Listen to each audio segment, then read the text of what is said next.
जय श्री सीताराम प्यारे मित्रों। और आज हम श्रीमद् भगवद गीता के दूसरे अध्याय का प्रारंभ करेंगे। इस अध्याय का परिचय।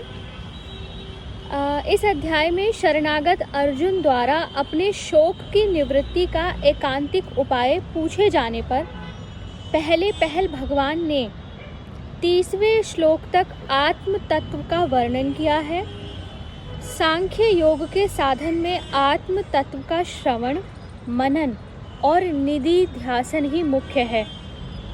यद्यपि इस अध्याय में 30वें श्लोक के बाद स्वधर्म का वर्णन करके कर्मयोग का स्वरूप भी समझाया गया है, परंतु उपदेश का आरंभ सांख्य योग से ही हुआ है और आत्म तत्व का वर्णन अन्य अध्यायों की अपेक्षा इसमें अधिक विस्तार पूर्वक हुआ है। इस कारण इस अध्याय का नाम सांख्य योग रखा गया है।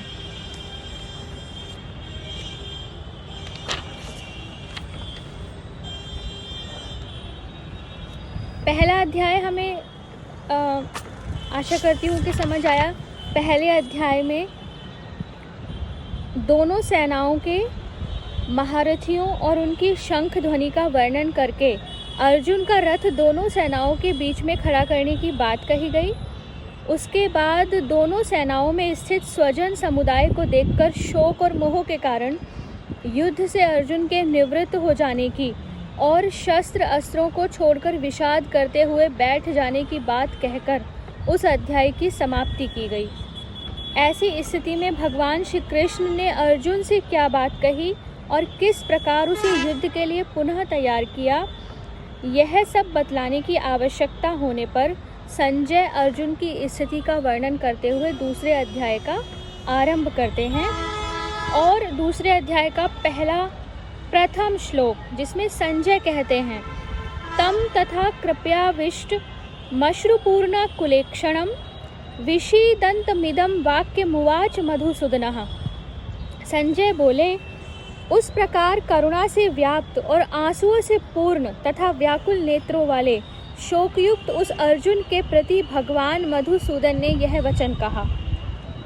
यहाँ तम पद किसका वाचक है? एवं उसके साथ कृपयाविष्टम, अश्रुपूर्णा, कुलेक्षणम और विषीदंतम, इन तीन विशेषणों के प्रयोग होने का क्या भाव है? तो इसका उत्तर है, पहले अध्याय के अंत में जिनके शोकमग्न होकर बैठ जाने की बात कही है, उन अर्जुन का वाचक यहाँ तम पद है और उसके साथ उपयुक्त विशेषणों का प्रयोग करके उनकी स्थिति का वर्णन किया गया है। अभिप्राय यह है कि पहले अध्याय में जिसका विस्तार पूर्वक वर्णन हो चुका है, उस बंधु स्नेह जनित करुणायुक्त कायरता के भाव से जो व्याप्त है, जिनके नेत्र आंसुओं से पूर्ण और व्याकुल हैं, तथा जो बंधु बांधवों के नाश की आशंका से एवं उन्हें मारने में भयानक पाप होने के भय से शोक में निमग्न हो रहे हैं, ऐसे अर्जुन से भगवान बोले। दूसरा प्रश्न है कि यहाँ मधुसूदन नाम के प्रयोग का और वाक्यम के साथ इदम पद के प्रयोग का क्या भाव है? तो भगवान के मधुसूदन नाम का प्रयोग करके तथा वाक्यम के साथ इदम विशेषण देकर संजय ने धृतराष्ट्र को चेतावनी दी है। अभिप्राय यह है कि भगवान श्री कृष्ण पहले देवताओं पर अत्याचार करने वाले मधु नामक दैत्य को मारा था, इस कारण उनका नाम मधुसूदन पड़ा। वे ही भगवान युद्ध से मुंह मोड़े हुए अर्जुन को ऐसे वचनों द्वारा युद्ध के लिए उत्साहित कर रहे हैं। ऐसी अवस्था में आपके पुत्र की जीत कैसे होगी? क्योंकि आपके पुत्र भी अत्याचारी हैं और अत्याचारियों का विनाश करना भगवान का काम है। अतएव अपने पुत्रों को समझाकर अब भी आप संधि कर लें तो इनका संहार रुक जाए। अब भगवान क्या कहते हैं? कुतस्त्वा कश्मल मिदम विषमे समुपस्थितम अनार्य जुष्ट म स्वर्ग मकीर्ति कर्मर्जुन। कुतस्त्वा कश्मल मिदम विषमे समुपस्थितम अनार्य जुष्ट म स्वर्ग मकीर्ति कर्मर्जुन। श्री भगवान बोले, हे अर्जुन, तुझे इस असमय में यह मोह किस हेतु से प्राप्त हुआ? क्योंकि न तो यह श्रेष्ठ पुरुषों द्वारा आचरित है, न स्वर्ग को देने वाला है और न कीर्ति को करने वाला ही है। प्रश्न आता है कि इदम विशेषण के सहित कश्मलम पद किसका वाचक है तथा तुझे इस असमय में यह मोह किस हेतु से प्राप्त हुआ, इस वाक्य का क्या अभिप्राय है। यहाँ इदम विशेषण के सहित कश्मलम पद अर्जुन के मोहजनित शोक और कातरता का वाचक है तथा उपयुक्त वाक्य से भगवान ने अर्जुन को डांटते हुए उनसे आश्चर्य के साथ यह पूछा कि इस विषम स्थल में अर्थात कायरता और विषाद के लिए सर्वथा अनुपयुक्त रणस्थली में और ठीक युद्ध आरंभ के अवसर पर बड़े बड़े महारथियों को सहज ही पराजित कर देने वाले तुम सरीखे शूरवीर में जिसकी जरा भी संभावना न थी, ऐसा यह मोह कहाँ से आ गया। प्रश्न आता है कि उपयुक्त मोह कातर भाव को अनार्य जुष्ट, अस्वर्गीय और अकीर्तिकर कहने का क्या भाव है। तो भगवान ने अपने उपयुक्त आश्चर्य को सहेतुक बताया है। अभिप्राय यह है कि तुम जिस भाव से व्याप्त हो रहे हो, यह भाव ना तो श्रेष्ठ पुरुषों द्वारा सेवित है, न स्वर्ग देने वाला है, न कीर्ति ही फैलाने वाला है। इससे न तो मोक्ष की प्राप्ति हो सकती है, न धर्म, न अर्थ, न भोगों की।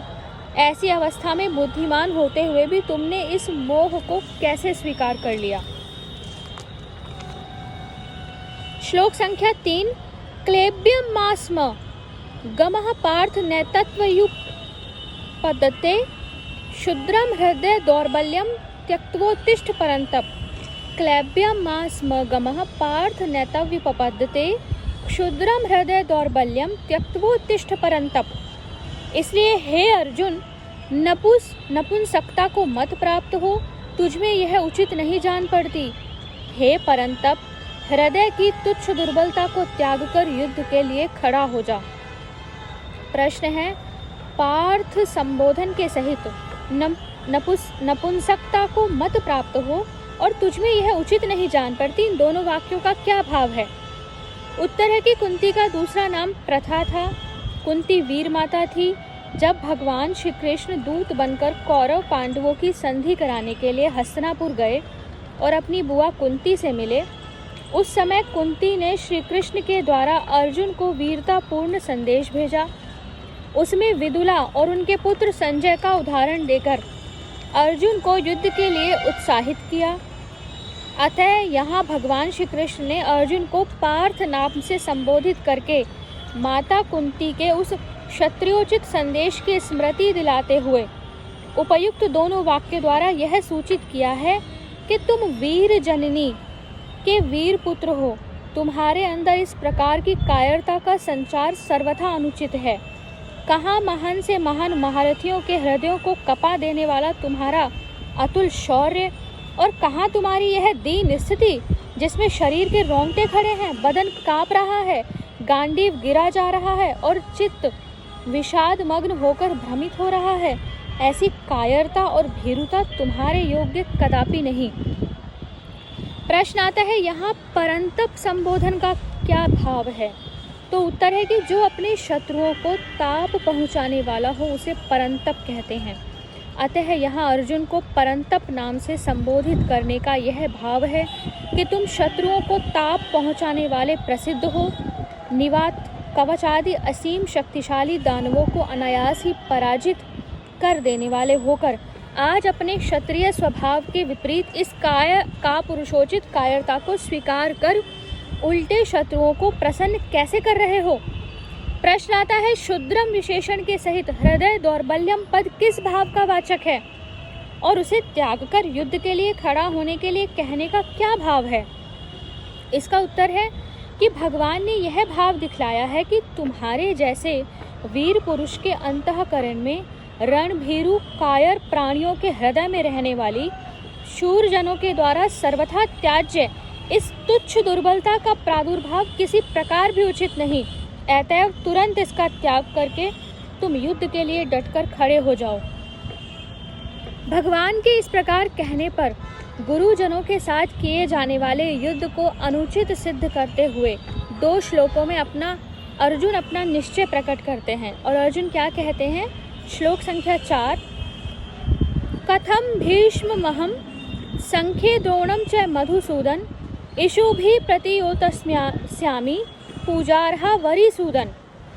अर्जुन बोले, हे मधुसूदन, मैं रणभूमि में किस प्रकार बाणों से भीष्म पितामह और द्रोणाचार्य के विरुद्ध लड़ूंगा, क्योंकि हे अरिसूदन, वे दोनों ही पूजनीय हैं। इस श्लोक में अरिसूदन और मधुसूदन इन दो संबोधनों के सहित कथम पद के प्रयोग का क्या भाव है? तो उत्तर है कि मधु नाम के दैत्य को मारने के कारण भगवान श्री कृष्ण को मधुसूदन कहते हैं और वैरियों का नाश करने के कारण वे अरिसूदन कहलाते हैं। इन दोनों नामों से संबोधित करते हुए इस श्लोक में कथम पद का प्रयोग करके अर्जुन ने आश्चर्य का भाव प्रकट किया है। अभिप्राय यह है कि आप मुझे जिन भीष्म और द्रोणादि के साथ युद्ध करने के लिए प्रोत्साहन दे रहे हैं, वे ना तो दैत्य हैं, न शत्रु ही हैं, वरन वे तो मेरे पूजनीय गुरुजन हैं। फिर अपने स्वाभाविक गुणों के विरुद्ध आप मुझे गुरुजनों के साथ युद्ध करने के लिए कैसे कह रहे हैं? यह घोर पाप कर्म मैं कैसे कर सकता हूँ? प्रश्न है, इषुभि पद का क्या भाव है? यहाँ इषु कहते हैं बाण को। इषुभि पद का प्रयोग करके अर्जुन ने यह भाव दिखलाया है कि जिन गुरुजनों के प्रति वाणी से हल्के वचनों का प्रयोग भी महान पातक बतलाया गया है, उन पर तीक्ष्ण बाणों का प्रहार करके मैं उनसे लड़ कैसे सकूंगा? आप मुझे इस घोर पापाचार में क्यों निवृत्त कर रहे हैं? श्लोक संख्या 5 में भी अर्जुन क्या कहते हैं? गुरु नहत्वा ही महानुभावान श्रेयो भोक्तुम भेक्षमपि लोके हत्वार्थ कामांस्तु गुरु निहेव भुंजेय भोगान रुधिर प्रदिग्धान। इसलिए हे इन महानुभाव गुरुजनों को न मारकर मैं इस लोक में भिक्षा का अन्न भी खाना कल्याणकारक समझता हूँ, क्योंकि गुरुजनों को मारकर भी इस लोक में रुधिर से सने हुए अर्थ और कामरूप भोगों को ही तो मैं भोगूंगा। प्रश्न है, महानुभावान विशेषण के सहित गुरून पद यहाँ किनका वाचक है? तो दुर्योधन की सेना में जो द्रोणाचार्य, कृपाचार्य आदि अर्जुन के आचार्य तथा बहालीक, भीष्म, सोमदत्त, भूरिश्रवा और शल्य आदि गुरुजन थे, जिनका भाव बहुत ही उदार और महान था, उन श्रेष्ठ पूज्य पुरुषों का वाचक महानुभावान विशेषण सहित गुरून पद है। दूसरा प्रश्न है कि यहाँ भैक्षम के साथ अपि पद का प्रयोग करके क्या भाव दिखलाया गया है? इसका यह भाव है कि यद्यपि क्षत्रियों के लिए भिक्षा के अन्न से शरीर निर्वाह करना निंदनीय है, तथापि गुरुजनों का संहार करके राज्य भोगने की अपेक्षा तो वह कर्म भी कहीं अच्छा है। दूसरा प्रश्न है कि भोगान के साथ रुधिर प्रदिग्धान और अर्थ कामान विशेषण देने का एवं अवयव के प्रयोग का क्या अभिप्राय है?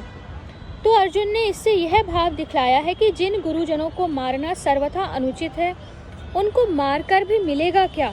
ना तो मुक्ति ही होगी, न धर्म की सिद्धि ही, केवल इसी लोक में अर्थ और कामरूप तुच्छ भोग ही तो मिलेंगे, जिनका मूल्य इन गुरुजनों के जीवन के सामने कुछ भी नहीं, और वे भी गुरुजनों की हत्या के फलस्वरूप होने के कारण एक प्रकार से उनके रक्त से सने हुए ही होंगे।